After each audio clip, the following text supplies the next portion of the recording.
¿Cuáles son las formas más básicas de organizar un negocio? ¿Y cuáles son las ventajas y desventajas de cada una de estas? Bueno, pues estamos en el lugar correcto porque eso lo vamos a ver enseguida. Y bueno, pues nada más que decir que de manera general, usualmente son tres formas de organizar un negocio, las más clásicas, las más básicas y que se encuentran básicamente en todos lados, en todos los países,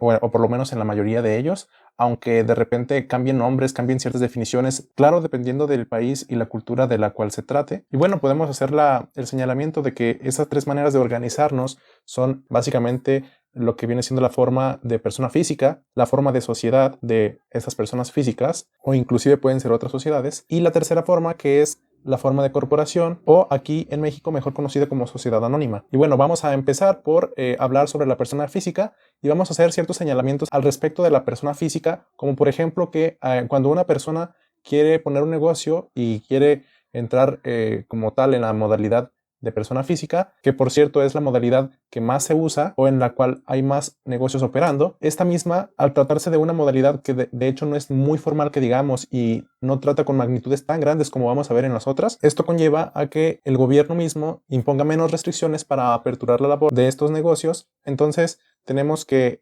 esta modalidad es muy sencilla de poner, pero tiene la peculiaridad de que también tiene mucho riesgo porque al ser la persona quien se encarga de dar la cara ante el negocio y como tal de administrar el negocio mismo, esa misma persona es quien es responsable de los perjuicios, daños y obligaciones que tenga ese negocio como tal. También podemos hacer otro señalamiento al respecto de la utilidad o el rendimiento de este tipo de negocios, y es que al tratarse de un negocio que es administrado y que es gestionado de manera totalitaria por solo una persona, que sería en este caso la persona física, la utilidad y todo el beneficio neto que se puede generar por medio de este negocio va dirigido para esta persona que lo administra. Entonces podemos tener por un lado que tiene el beneficio de que todas las utilidades pueden ser para la misma persona o para la persona que está haciendo la gestión del negocio, pero por el otro lado también hablamos de que hay mucha responsabilidad o mucho riesgo al respecto de las labores del negocio. Y bueno, habiendo hablado al respecto, vamos a hablar de la sociedad. Ahora, pues básicamente para entender lo que es una sociedad, vamos a imaginarnos a varias personas, de estas personas físicas de las cuales ya hablamos anteriormente, y la sociedad es una asociación entre estas personas físicas, y ahorita vamos a ver que inclusive puede haber otras sociedades en estas asociaciones, y que como tal, este grupo de personas todas tienen decisión propia, todas aceptan contraer cierto tipo de obligaciones y dar ciertos apoyos con el fin de llevar a cabo esta sociedad. Entonces, bueno, podemos entender básicamente que esta sociedad es esta agrupación de estas personas y que al momento que esta agrupación le hace llegar a cada uno el beneficio o la utilidad respectiva conforme a lo que aportó en un principio, estas personas físicas, cada uno por su cuenta, debe de hacer las declaraciones correspondientes con el fisco y administrar por su cuenta sus obligaciones con la ley. Y bueno, hicimos mención que cada uno de estos socios debe de percibir lo correspondiente a lo que aportó desde un principio a la sociedad en forma de ganancias, en forma de utilidades, y para esto hay que establecer todo esto muy claramente en las cláusulas del contrato de la sociedad, porque una práctica común que se llega a dar en este tipo de sociedades es que haya malentendidos y después estos malentendidos se transformen en conflictos precisamente por no haber sido claros desde un principio sobre cuáles son las obligaciones de cada persona, de cada socio y cuál es el porcentaje respectivo a cada uno del negocio y de las utilidades que éste genere. Y bueno, también hicimos mención de que hay una responsabilidad ilimitada en este tipo de sociedades, y al tratarse precisamente de una sociedad en la cual todos están de acuerdo a pertenecer en esa sociedad y participar en sus actividades, la ley obliga a todos por igual a hacerse responsables de las obligaciones y las acciones del negocio, aunque existe una alternativa que es la sociedad con responsabilidad limitada, y esta sociedad básicamente lo que hace es que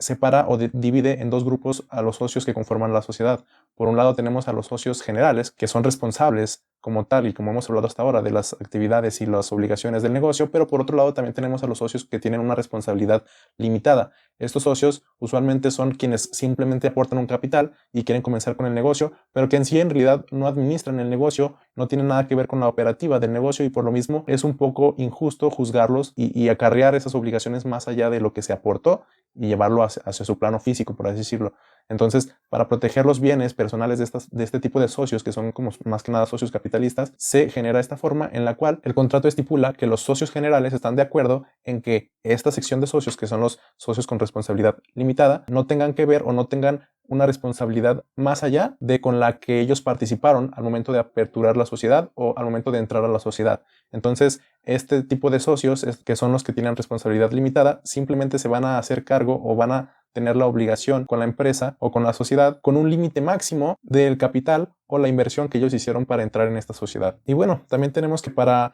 salir de este tipo de sociedades, un socio puede o bien buscar a otra persona, otro comprador que quiera pertenecer a esta sociedad y venderle como tal su participación en la sociedad, o bien puede salir al momento de su fallecimiento. Y muy bien, pues hasta ahora hemos visto dos tipos o dos maneras de organizarnos, que viene siendo la persona física y la sociedad. Y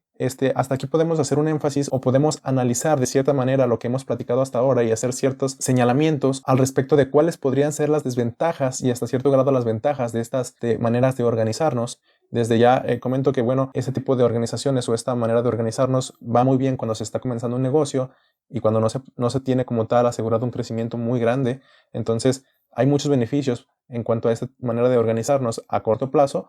a que, por ejemplo, si tuviéramos que hacer una inversión muy grande y entrar a muchas cuestiones de papeleo y cuestiones burocráticas para aperturar una sociedad anónima o una corporación, que es lo que vamos a ver al final del video. Entonces tenemos que básicamente, cuando es un negocio con una cierta actividad limitada, por así decirlo, es recomendable tener este tipo de organizaciones, ya sea de persona física o sociedad, y que en sí la entidad de corporación o de sociedad anónima va mucho mejor, se apega mucho más y tiene más beneficios, y sus desventajas bajan cuando estas corporaciones tienen una participación o son más grandes, por así decirlo. Entonces, bueno, regresando un poco al tema de las personas físicas y las sociedades, tenemos que una de las desventajas principales que estas tienen son que de entrada tienen una responsabilidad ilimitada en ciertos casos, ya platicamos una excepción por ahí, y que esta responsabilidad hace que los socios como tal tengan que vérselas con la ley como si fuera o como si se tratase de actos propios. O sea, hace que esto puede llegar a involucrar hasta cierto punto el patrimonio de estas personas,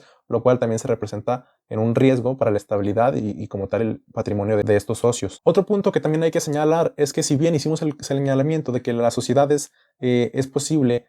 pasar tu participación a otras personas que estén interesadas en ser parte o en formar parte de esta sociedad, del mismo modo es un poco menos eficiente hacer esto porque es más complicado, por así decirlo, encontrar alguna persona que se adecue a estar interesado en esa participación en esa sociedad, y que del mismo modo el proceso de cambio o de venta, por así decirlo, de esa participación en la sociedad es más complicado que, por ejemplo, como vamos a ver enseguida con la sociedad anónima. Y si hablamos, por ejemplo, de la persona física, podemos decir que si bien sí hay ciertas maneras en las cuales podemos pasar esta propiedad del negocio a otras personas u otros terceros, del mismo modo se complica mucho más que como lo vamos a ver enseguida. Entonces, podemos decir que también una desventaja de estas maneras de organizarnos es el tema de la vida del negocio y sus complicaciones para cambiar de gestores. También podríamos hacer un señalamiento más al respecto del tema de la adquisición de capital, la búsqueda de capital o básicamente la manera que tienen estas formas de organizarnos, de conseguir efectivo para operar de lo que sea que se trate. Y esto es que básicamente como tenemos que estas organizaciones giran en torno a ciertas personas que son las responsables o son quienes administran el negocio,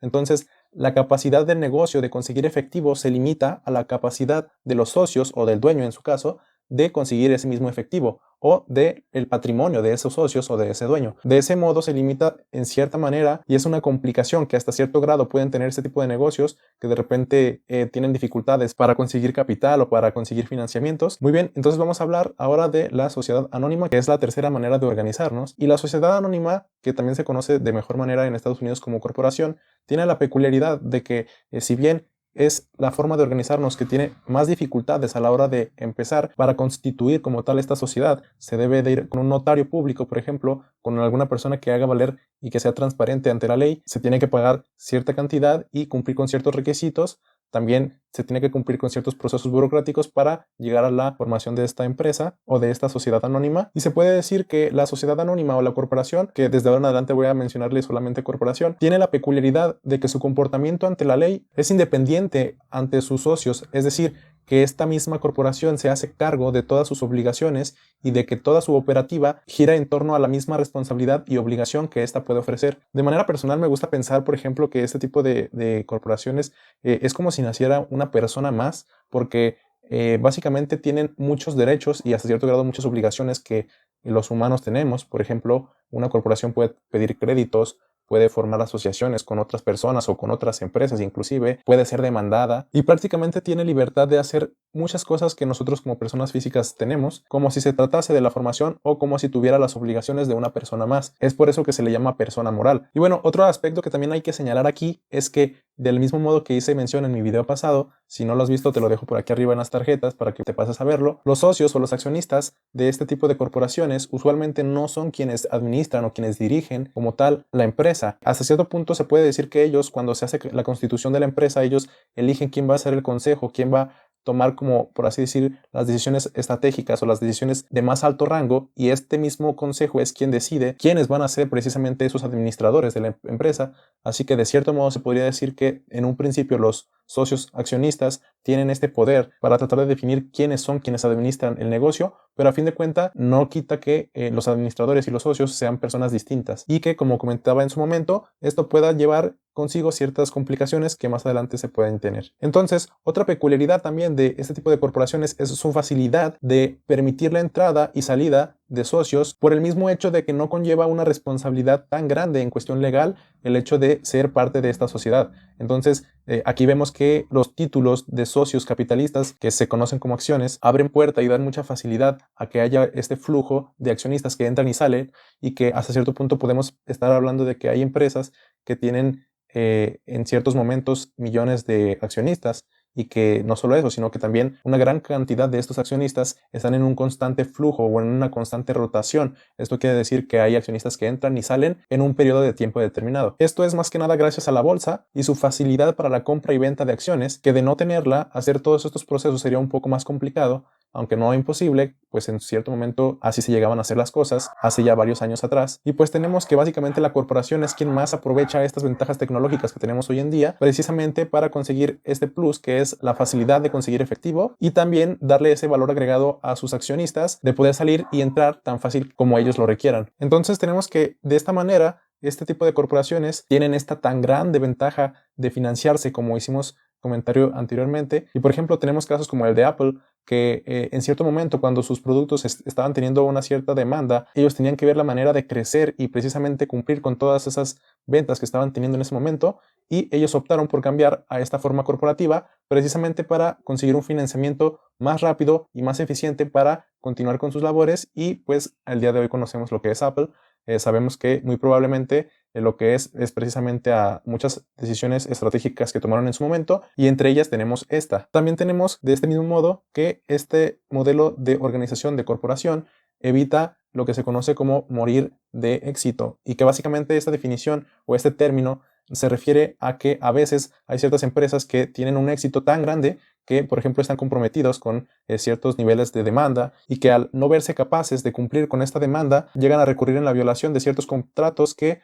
los hacen caer en demandas y que entran en incumplimiento mercantil con ciertas empresas, proveedores y clientes, y lo que termina haciendo con esas empresas es que pues lleguen a la quiebra, y precisamente eso es lo que se conoce como morir de éxito. Y es decir, no por tener un corporativo significa que no puedas incurrir en estos errores o caer como tal en este tipo de problemáticas, pero si tienes una correcta administración y sabes lo que haces, es mucho más complicado que este tipo de cosas te sucedan. Hasta ahora hemos hablado de muchas ventajas que tiene el modelo de corporación, pero no hemos hablado de las desventajas, y bueno, vamos a hacer este señalamiento que podría ser la desventaja más grande que tiene, y es que básicamente el hecho de estar constituido como una corporación hace que, por ejemplo, pensemos que al considerarse una persona moral, ellos al recibir y percibir sus ingresos deben de gravar cierto impuesto por esa renta que están generando, y que al momento de que éste rinde cuentas con los socios, con los accionistas,